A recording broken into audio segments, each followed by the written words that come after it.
juin marque le démarrage des examens à grand tirage. Ce sont les plus jeunes du CEPE qui ont démarré les épreuves, des épreuves qui se sont bien déroulées. Le 14 juin de chaque année est célébrée la journée mondiale des donneurs de sang, une journée pour sensibiliser les uns et les autres à donner leur sang. Ici, en Côte d'Ivoire, il y a un déficit de poches de sang. Les Ivoiriens et tous ceux qui habitent la Côte d'Ivoire sont donc invités à donner leur sang. Et puis, dans cette édition, nous allons parler des petits moulins dans certains marchés du district d'Abidjan, des petits moulins qui rendent d'énormes services aux commerçants et aux ménagères pour broyer leurs produits. Vous êtes sur RTI2, bienvenue et merci de nous suivre. Visite officielle du président de la République de l'Inde en Côte d'Ivoire. Son Excellence M. Pranab Mukherjee est arrivé ce mardi ici en Côte d'Ivoire pour une visite de 48. Il a été accueilli en début d'après-midi à l'aéroport Félix Houphouët-Boigny par le président de la République Alassane Ouattara. Au menu de cette visite, le renforcement de la coopération entre la Côte d'Ivoire et l'Inde, et cela dans plusieurs secteurs d'activité. Autre information majeure en Côte d'Ivoire, ce mardi 14 juin marque le démarrage des examens à grand tirage. Ce sont les plus jeunes du CEPE qui ont démarré les épreuves, des épreuves qui se sont bien déroulées. À la Grand Bassam, par exemple, la pluie n'a pas été un obstacle pour les candidats. L'examen s'est bien déroulé. Témoin, Konaté Moussa. Grand Bassam ce mardi matin, il pleut. Mais au centre d'examen Congo 1, l'heure est à la concentration. C'est le silence total. 279 candidats planchent sur l'épreuve d'exploitation de texte pour l'examen du CEPE. Et pour l'heure, aucun incident relevé, mais seulement 3 absents signalés. C'est le seul jour qu'on juge et les enseignants et les élèves. Donc d'abord à notre niveau, la sécurité, les consignes sont strictes. Ensuite, nous avons les 3 entrées des forces de l'ordre qui surveillent. Cette année, 447 419 élèves frappent aux portes du secondaire.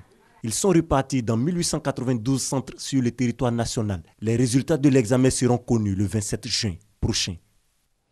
Un reportage de Konaté Moussa, deuxième grand titre de cette édition. Vous le savez certainement, le 14 juin de chaque année est célébrée la journée mondiale des donneurs de sang. Une journée pour sensibiliser les uns et les autres à donner leur sang pour sauver des vies humaines. Ici, en Côte d'Ivoire, il y a un déficit de poches de sang. Tenez, en 2015, au lieu de 250 000 poches de sang pour être autosuffisant, le pays a produit 155 000 poches de sang, ce qui est naturellement insuffisant. Ami Sissoko. Trècheville, Centre national de transfusion sanguine.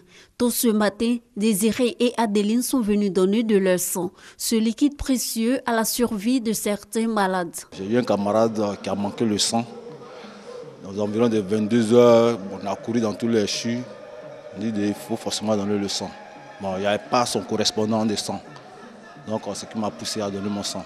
J'ai commencé à donner le sang maintenant parce que vraiment, j'ai vu des enfants, des malades souffrir dans les hôpitaux. Je fais le don pour sauver des vies. Pour multiplier ce geste salvateur, des campagnes de sensibilisation sont menées. Malgré tout, de nombreuses vies restent encore à sauver, tout simplement parce que le sang donné s'avère insuffisant. On a pu avoir une poche, on dit, sang concentré. Monsieur demande totalement, donc on a pu avoir le concentré. Le concentré est fini et depuis là, on demande encore des poches de sang. Jusqu'à présent, on n'a pas encore de sang. Par jour, on peut... Ça dépend, mais minimum 25, mais on peut aller jusqu'à 50, 60. Aujourd'hui, actuellement, je suis à une dizaine de poches. Les besoins en sang en Côte d'Ivoire sont évalués à 250 000 poches par an. Actuellement, le sang donné est de 155 000, donc un déficit de 95 000 poches. Aujourd'hui, si la Côte d'Ivoire a gagné la bataille du sang propre, ce qu'on appelle le sang sécurisé, il n'en est pas de même pour l'autosuffisance en produits sanguins, malheureusement. Pour qu'un pays soit autosuffisant en produits sanguins, il faut que 1 à 3% de sa population donne du sang. Aujourd'hui, en Côte d'Ivoire, nous ne sommes pas là encore. Alors, si vous faites 1% de 23 millions d'habitants, vous vous retrouvez à 230 000 unités de produits sanguins. Donc, nous avons encore un gap n'est-ce pas, à rattraper. Afin de lutter contre la pénurie de sang, l'OMS exhorte les pays à la mise en place d'un plan d'activité en vue d'avoir du sang sécurisé en permanence et renforcer la sensibilisation sur le don du sang. D'où l'instauration de la Journée mondiale du don de sang ou Journée mondiale des donneurs de sang. Elle est célébrée le 14 juin et la thématique de cette année se penche sur le sang, un lien universel. 60 à 70% de la production nationale du sang viennent des jeunes de 18 à 35 ans. Aujourd'hui, ceux-là vont aller en vacances. La Côte d'Ivoire a besoin de sang. Le sang manque en Côte d'Ivoire parce que les populations ne sont pas mobilisées.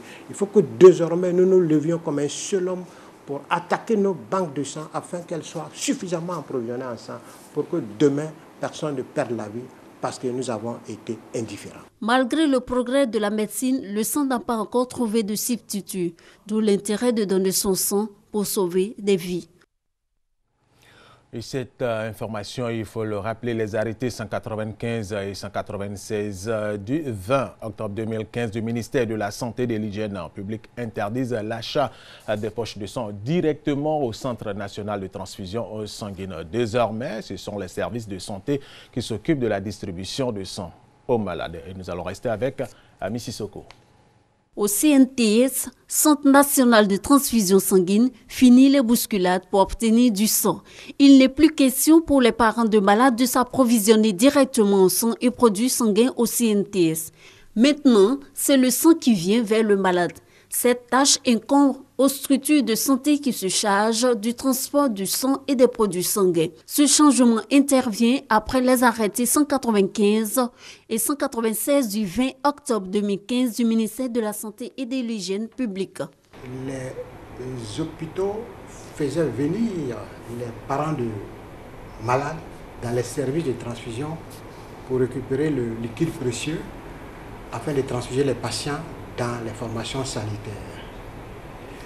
Et le ministère de la Santé ayant constaté que cette façon de faire, qui n'est pas la meilleure façon, qui n'est même pas la bonne façon de faire, devrait être, n'est-ce pas, arrêtée, afin d'amener les établissements de soins à avoir en leur sein des banques de sang.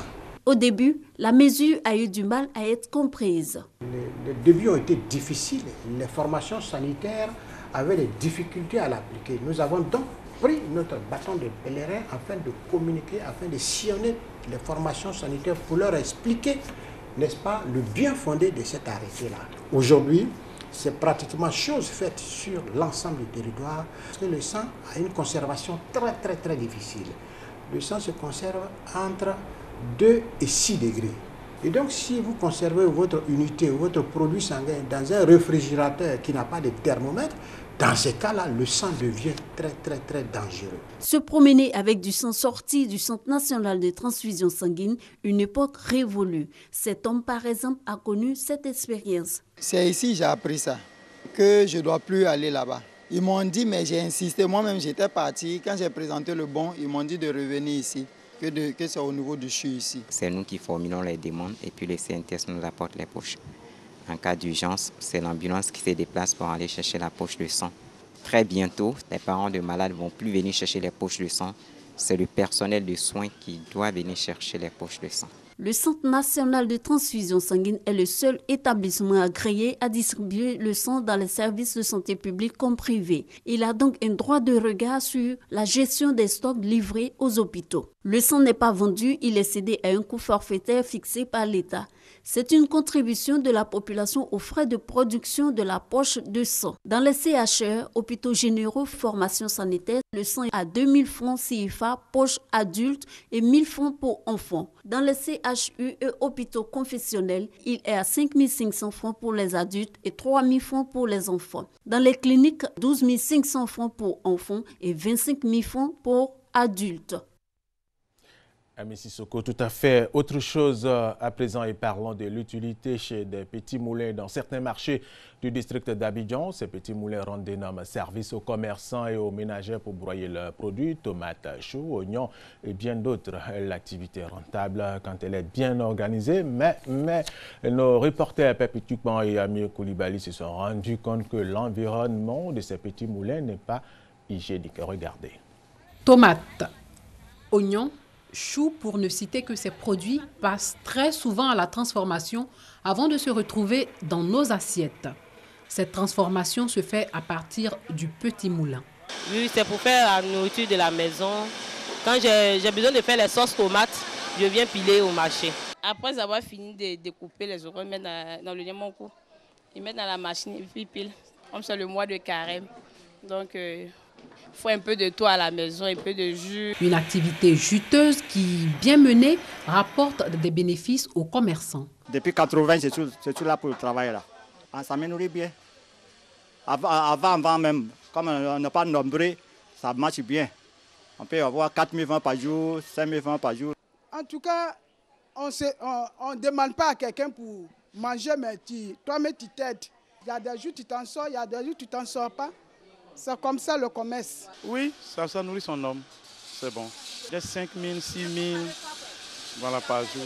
Les problèmes que nous rencontrons, le plus souvent, c'est les piments. Hein, donc ça rentre comme dans les yeux, ça brûle.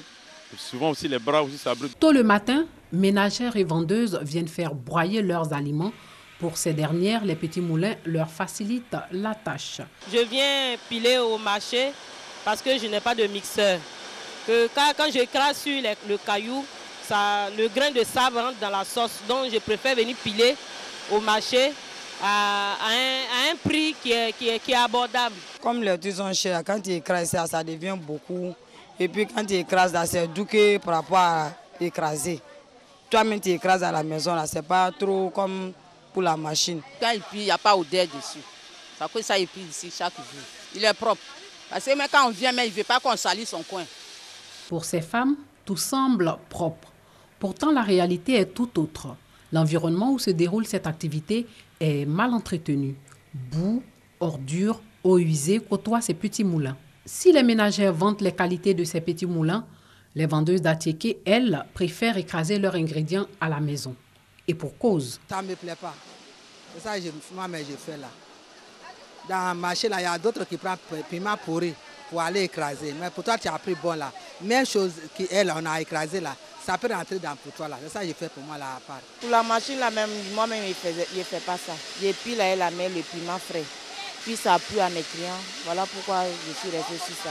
Les petits moulins rendent bien des services, mais pour préserver la santé des consommateurs, un point d'honneur doit être accordé à l'hygiène. Nous allons terminer avec cette information. Soucieux de la protection de la vie sauvage, le gouvernement angolais a fermé certains marchés et promis d'alourdir les peines contre les braconniers. Car l'Angola, voisin des deux Congos, est l'une des plaques tournantes du commerce d'ivoire. Dans certains marchés de la capitale Luanda, les bijoux faits à partir de défense d'éléphants se trouvent facilement exposés au grand jour. Outre le gouvernement, il y a des rangers, des militaires pour combattre les braconniers. Et là où les rangers passent, les braconniers trépassent. Dans le sud-est de l'Angola, un escadron de rangers s'entraîne à traquer les braconniers. Une école flambant neuve vient d'ouvrir ses portes pour protéger la biodiversité de la région. L'instructeur est un ancien soldat qui a combattu pendant la guerre civile qui a ravagé le pays de 1975 à 2002. Leur mission, mettre un terme au braconnage et au commerce de viande de brousse qui décime la faune de la région. L'Angola est l'une des plaques tournantes du trafic d'ivoire qui a longtemps servi à financer la guerre civile. Pendant la guerre civile, les animaux étaient utilisés comme nourriture. Mais à la fin de la guerre, le gouvernement a pensé qu'il était temps de laisser la faune en paix. C'est dans cette région que le célèbre fleuve Okavango prend sa source. Le gouvernement angolais souhaite y créer des parcs naturels capables de rivaliser avec les plus grandes réserves d'Afrique australe. C'est la zone la moins documentée du monde en termes de biodiversité et de botanique. Nous avons découvert près de 20 espèces qui sont actuellement analysées. Il y a des reptiles, des plantes et même un petit mammifère que nous soupçonnons d'appartenir à une nouvelle espèce. Mais la crise du pétrole dans l'Angola est ultra dépendant pourrait mettre un coup d'arrêt aux nouvelles ambitions écologiques du gouvernement. L'Angola doit faire face à de nombreux défis et notamment celui du déclin du prix du pétrole au niveau mondial. C'est un coût massif pour l'économie du pays. Et bien sûr, les questions de protection de la nature et de la faune ne sont pas prioritaires. Les coupes budgétaires rendent encore plus difficiles les progrès pour réussir à améliorer la protection de l'environnement, ce qui est l'objectif du gouvernement. Pour devenir une destination prisée des touristes, l'Angola devra se résoudre à ouvrir un peu plus ses frontières. Les visas restent encore très difficiles à obtenir. Et c'est la fin de cette édition. Merci de l'avoir suivi et c'est bien sûr sur RTI2. Je ne perde pas, le programme se poursuit.